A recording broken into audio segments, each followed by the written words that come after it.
Okay, today we are going to read from Proverbs 26 for the 26th of January. And we'll start with verse 1 where it says, "Like snow in the summer or rain in the harvest, honor is not fitting for a fool. Like a fluttering sparrow or a darting swallow is an undeserved curse does not come to rest. A whip for horse, a bridle for donkey, the rod is for the back of fools. Do not answer a fool according to his folly, or you yourself will be just like him. Answer a fool according to his folly, or he will be wise in his own eyes. Sending a messenger by the hands of a fool is like cutting off one's feet or drinking poison. Like useless legs of one who is lame is a proverb in the mouth of a fool. Like tying a stone in a sling is giving honor to a fool. Like a thorn bush in a drunkard's hand is the proverb in the mouth of a fool. Like an archer who wounds at random is one who hires a fool or any passerby. As a dog returns to its vomit, so a fool repeats their folly. Do you see a person wise in their own eyes? There is more hope for a fool than for them. A sluggard says, there's a lion in the road, a fierce lion roaming the streets. As the door turns on its hinges, so turns the sluggard in its bed. A sluggard buries his hand in the dish. He is too lazy to bring it back to his mouth. The sluggard is wiser in his own eyes than 7 people who answer discreetly. Like one who grabs a stray dog by the ears is someone who rushes into a quarrel that is not their own.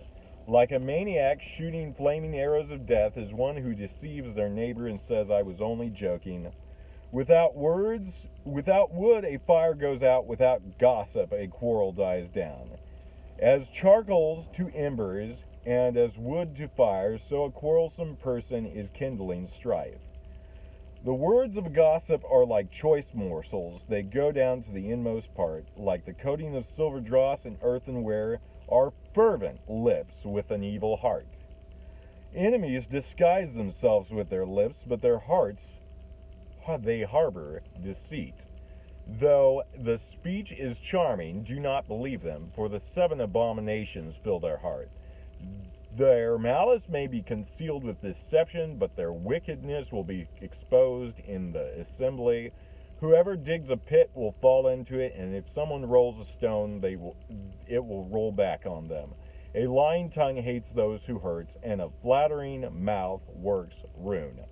So we see quite a few wise truths packed into this little proverb. It's a shorter one than I think the one we read yesterday, but it is so juicy, should I say. It's like a nice steak that you can squeeze all the essence out of. And so it's saying like snow in the summer or rain in the harvest. And so in those times, getting rain around the harvest could damage the crops. And so snow in the summer was not something that was just normal. I mean, and it's not normal here. To see snow fall in the summer would just be out of the ordinary. It would just be, in fact, it would just be, we'd be like, what's going on? And so it's saying a person who is a fool doesn't, deserve any more honor than snow should come in the summertime when it's hot. I mean, that's just. But then another thing is it says like snow in the summer or rain in the harvest. And so honor coming to a fool is like rain in the harvest. And so if you get rain in that agricultural society, if you got lots of rain around harvest time, it could actually damage the crops. I mean, if the rain came at the right time, it was perfect. But to get rain when you're harvesting was not a good thing. And so sometimes God does not want to give us a promotion, for example, until we're ready to receive it with humility. And if we think about getting something in the wrong time can be a disaster for us. And sometimes getting promoted to a position of honor in the wrong time before we're ready to receive that is a problem too. We see later on in, I believe, Timothy, I think it was, it's one of those books that Paul wrote, he said, one who is not a recent convert should not be promoted to a position of teaching, lest he get conceited and fall into the devil's trap. And so he's basically saying someone who's just recently got saved shouldn't be put in a church position, in a leading church position, because they could get arrogant. And that's kind of like receiving rain before it's the right time to receive it. And so God wants to use our lives as believers, but if he gives us certain promotions or positions before we're ready to handle those things, it can be a bad thing for us. And so God wants us to develop a heart of humility and not push ourselves into a position we can't handle before our heart is ready to receive it without, because we see throughout Scripture, there's people who had great success. The Lord gave them success, but their hearts grew proud. It says in the Scripture about King Uzziah, but when Uzziah became powerful, his pride led to his downfall. And so we see Uzziah was experiencing all this success, and he got a little cocky and arrogant about it. And the Lord had to eventually remove him from his position as king. He became leprous because he grew proud, and he tried to do what only the priest was authorized to do and burn incense in the temple. And it says, like a fluttering sparrow or a darting swallow is an undeserved curse that does not come to rest. And so basically that means, you can get cursed and told all sorts of insults and things, but if you know it's not true, if you're a person of integrity and you know those false accusations are not true, they don't really stick.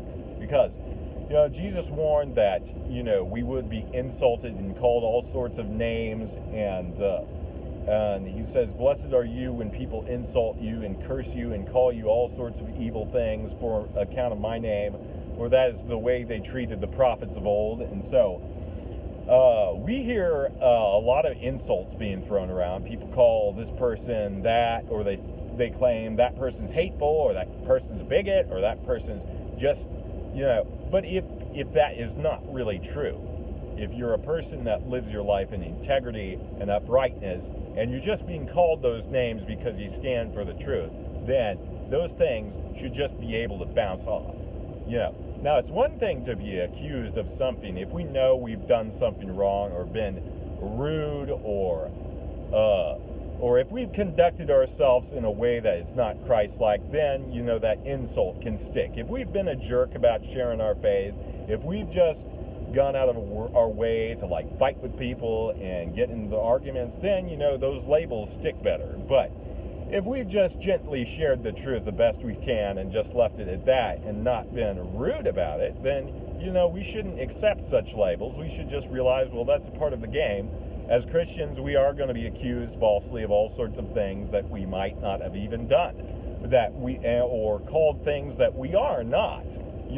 And that's just part of what Jesus warned would happen. If you take a stand for bold truth in this adulterous generation, he warned that there would be persecution as a result. And sometimes persecution comes in the form of just verbal attacks, which is totally fine, because if it's not true, we don't have to let it get under our skin. And Jesus said, if anyone is ashamed of me and my words in this adulterous, sinful generation, I will be ashamed of them when I come with my Father and his angels. And so we got to be ready to accept the fact that we will be rejected by people if we want to be received by Christ. But if we're too afraid of what our peers think, then it's likely that we will compromise, and the Lord might say to us on that day, well, I'm ashamed to know you. You were embarrassed to share me or be outspoken about me with your friends, so I'm embarrassed to see you with my friends. Get out of here. So, and then it says, a whip for a horse and a bridle for the donkey is the rod for the back of fools. And so, what is that saying? It's like our own foolish, stupid choices can get us into positions that become like the consequences of our own stupid choices can beat us in a metaphorical sense. Our own stupid choices can whip us. And if we don't learn from that, we'll continue to be fools and continue to make stupid choices and get ourselves into messes that cost us something, that hurt us, that cause us damage. It says, do not answer a fool according to his folly, or you will be just like him. Answer a fool according to his folly, or he will be wise in his own eyes. And so what is this proverb saying? Saying if you confront a fool about his foolishness, he might drag you into his own mess. You know, he might get you into an argument and make you look like just as much of a fool as he is. But if you refuse to rebuke a fool, he thinks he's right. If you refuse to rebuke a wicked fool, he goes away boasting about how right he is. He will be wise in his own eyes. And so it's basically saying you can't win with a person like that. You know, you can't win with a fool. A fool is just going to make a mess. If you interact with a fool, it's just going to be a mess either way you do. Turn. You know, if you confront him, he'll make you look bad, and he'll make you look just as foolish as he is because you've gotten into an argument with this fellow. On the other hand, if you don't confront him over something, then he thinks, oh, I'm right. You know, he'll say something like, oh, I accept your defeat. Oh, you can't say anything because I'm right. You know, and he's a wise, arrogant fool. It's basically what it's saying. Sending a message by the hands of a fool is like cutting off one's feet or drinking poison. And so it's basically, if we're called to relay a message to someone, we don't pick a fool to do it. You know, that's going to cause you problems in the long run. Like useless legs of one who is lame is a proverb in the mouth of a fool. Now, this one particularly sticks out to me because I'm in a wheelchair myself, and I use a wheelchair. I roll around. You know, what good is useless legs? They can't hold you up. You can't walk on them. You can't use them to walk around. So, but it's like a fool might come up with a proverb. They might quote a proverb, and it might be a wise proverb, but you're like, well, but are you standing on that proverb and walking it out in your daily life? Just like lame legs that don't walk. So a proverb in the hand of a fool is like they have a wise proverb, but they don't actually even know how to walk it out in their own life. They can't even make practical use of it. That's how foolish they are. They can say all these wise proverbs, but you're like, well, look at your life. You're not applying that to yourself. You're not walking it out in your daily life. And I think that's, in essence, what that proverb means. And then it says, like tying a stone in a sling is giving honor to a fool. And so have you ever boasted about somebody and said, this guy is great, and you know, and later on, shortly later, they humiliate you by doing something extremely stupid. And then you look bad because you boasted about how cool this guy is. He's a perfect man for the job. And then he bungles something, and you're like, oh, I am so embarrassed. That's kind of like that concept.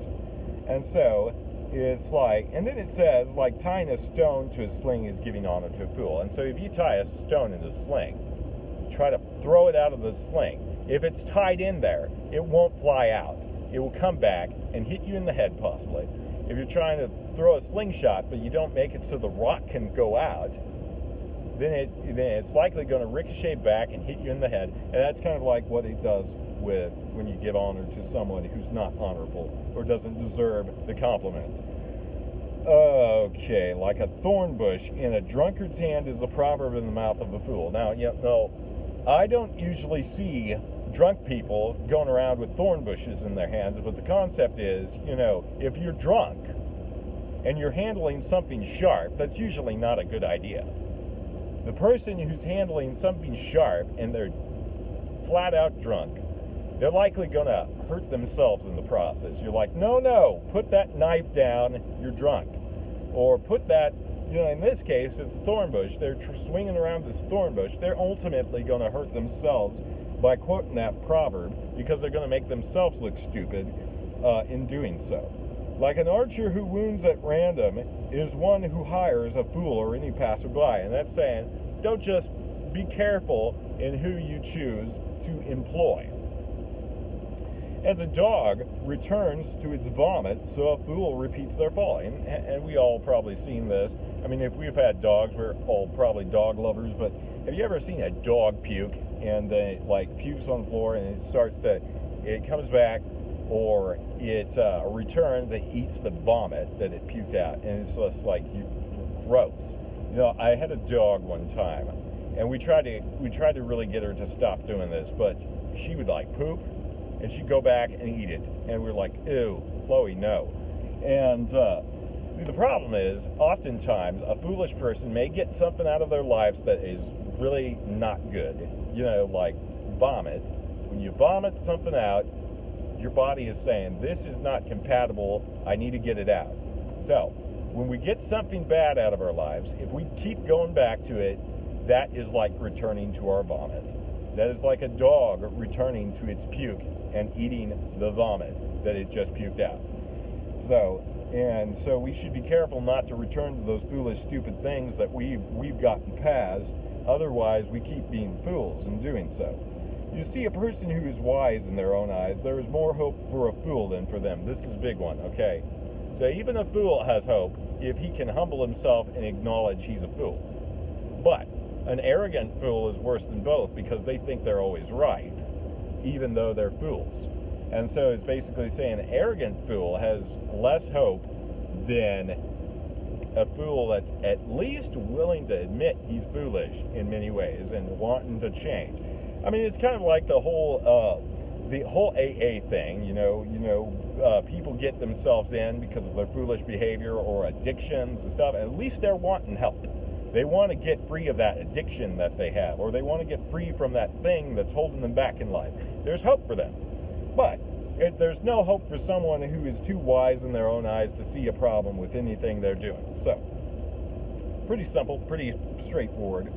And it says, a sluggard says, there's a lion in the road, a fierce lion roaming the streets. And we came across this proverb in another, this repeated in another proverb, but it's basically like saying a sluggard is going to be full of excuses for why he doesn't want to work, why he or she doesn't want to work. They could either make up an excuse, well, I just don't want to go out because there's, I might get in a wreck on the way to work, so I can't drive my car to work. What if I get in a wreck and die, And in that time, there were lions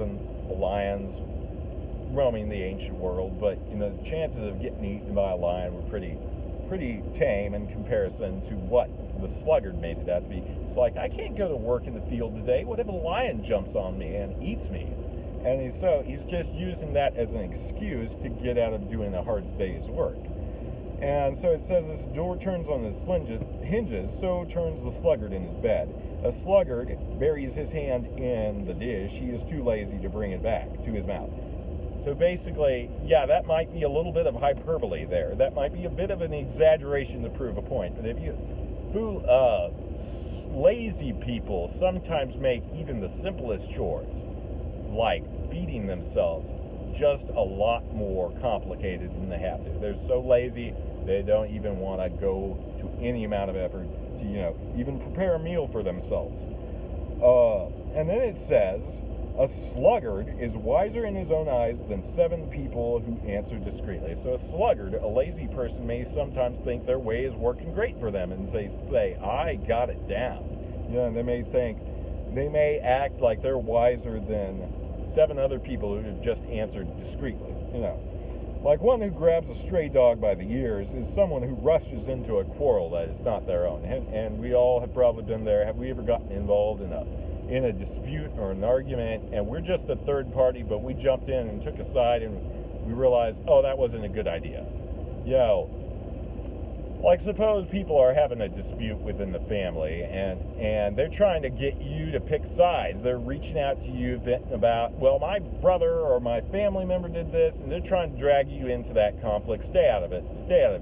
If they're not, they need to learn to dispute things and not try to drag other people in. That usually makes more of a mess when people are recruited to pick sides. Well, I'm going to get this person on my side, and it just says stay out of it. And so it's like, and so you wouldn't just go up to some random dog that's just walking around on the loose and just grab it by the ears. It would bite you. And so, it's saying it's as silly to get involved in somebody else's dispute as it is to just grab a random dog you don't know where it came from, by the ears, and you get bitten by it. And it says, like a maniac shooting flaming arrows of death is the one who deceives their neighbor and says, I was only joking. So sometimes practical jokes can go too far. Sometimes jokes can cross a line, and it can cause problems. Without wood, a fire goes out. Without gossip, a quarrel dies down. Charcoal's to embers and wood to fire, so a quarrelsome person for kindling strife. So it's like there's a type of person that makes themselves like good fuel for a fire to start a conflict. Their presence just stirs people up. If you get them in a room, you're like, oh great, he's going to try to start something. It says, as charcoals to embers and wood to a fire, so a quarrelsome person for kindling strife. And so a quarrelsome person thrown into a situation can create a lot of problems. The words of gossip are like choice morsels. They go down to the innermost parts. And so basically saying sometimes people take gossip like they're some kind of choice delicacy, and they eat what that person says, and in the end it's not really good. Like a coating of silver draws on earthenware are fervent lips with an evil heart. So silver draws. Basically, when you melt silver down, you get the impurities off of it, which is a dross. And let's say you just took that dross and you coated a vessel with silver dross. It's not very worthwhile to begin with, but it makes the vessel look a little bit more cool looking. And so it's saying evil intentions of an evil person, they make their words like dross, silver dross. They kind of look appealing, but it's covering evil intent. Just like a thin silver coating over an earthen vessel, basically like a clay vessel covered with silver, just a small layer of silver to make it look valuable.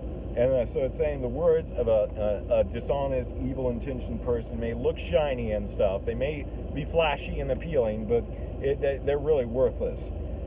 Enemies disguise themselves with their lips, but their hearts harbor deceit.